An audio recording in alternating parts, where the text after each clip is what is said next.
berjalan dalam kesalehan. Karena kuasa ilahinya telah menganugerahkan kepada kita segala sesuatu yang berguna untuk hidup yang saleh oleh pengenalan kita akan Dia, yang telah memanggil kita oleh kuasa-Nya yang mulia dan ajaib.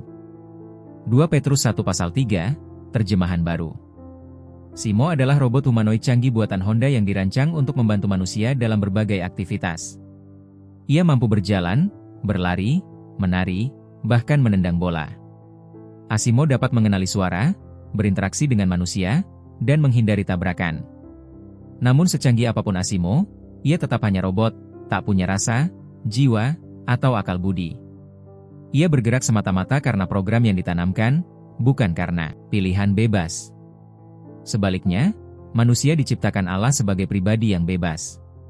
Sebagai orang percaya, kita menerima anugerah keselamatan secara cuma-cuma, bukan karena jasa, tetapi karena kasih karunia Allah. Anugerah ini mahal karena dibayar dengan darah Kristus. Maka, hidup yang kita jalani bukan sekadar menerima, melainkan juga bertanggung jawab atas panggilan ilahi. Dalam 2 Petrus 1 ayat 3-11, kita diingatkan bahwa Allah telah memperlengkapi kita dengan segala yang dibutuhkan untuk hidup saleh.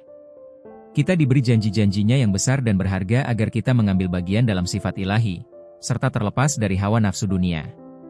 Namun, bagian kita adalah berusaha sungguh-sungguh untuk menambahkan dalam iman, kebajikan, pengetahuan, penguasaan diri, ketekunan, kesalehan, kasih persaudaraan, dan kasih terhadap semua orang. Pengenalan akan Yesus Kristus tidak boleh berhenti pada iman saja. Kita diminta untuk terus bertumbuh dan berbuah. Tanpa hal-hal ini, kita akan menjadi picik, bahkan melupakan bahwa kita telah disucikan dari dosa. Karena itu, Petrus menasihati agar kita makin tekun meneguhkan panggilan dan pilihan kita, supaya tidak tersandung. Kita bersyukur atas anugerah Tuhan. Kita adalah pribadi dan bukan robot. Kita punya kebebasan dan pilihan untuk bertindak. Kita perlu bertanggung jawab atas tiap tindakan kita. Hidup ini bukan hanya untuk kenikmatan cuma-cuma, namun untuk mewujudkan sifat ilahi dalam menjalani kehidupan beriman. Mustahilkah sifat itu dimiliki? Tidak, karena kita telah diperlengkapi untuk itu. Kita diberi kemampuan untuk membedakan mana yang benar dan mana yang salah. Kita dapat memutuskan apakah kita mau mengasihi atau tidak, menguasai diri atau mengumbar hawa nafsu, tabah bertekun menjalani penderitaan atau memilih jalan pintas. Tak ada yang sempurna, tetapi kita berjuang mempertahankan harta terindah.